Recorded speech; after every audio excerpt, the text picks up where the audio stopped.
Le 26 mai 1944, le bombardement de Chambéry. Et le soir du bombardement, il faut un lieu où on va réunir toutes les victimes, les premières victimes.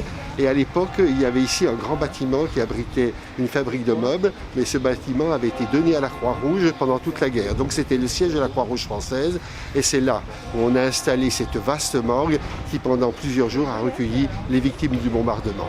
Et c'est pour cette raison qu'en 2014, nous avons demandé qu'une plaque commémorative soit apposée sur ce bâtiment, car jusqu'à cette époque, rien ne rappelait le bombardement à Chambéry.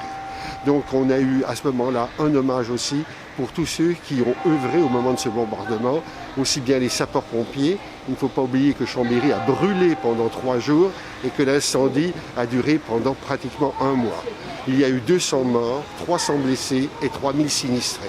C'était un hommage un petit peu à tous ces Chambériens qui se sont dévoués pour leurs prochains. C'est plus qu'important de rendre hommage naturellement, et surtout on peut faire un parallèle aujourd'hui avec ce que nous avons vécu depuis 2 mois. La solidarité.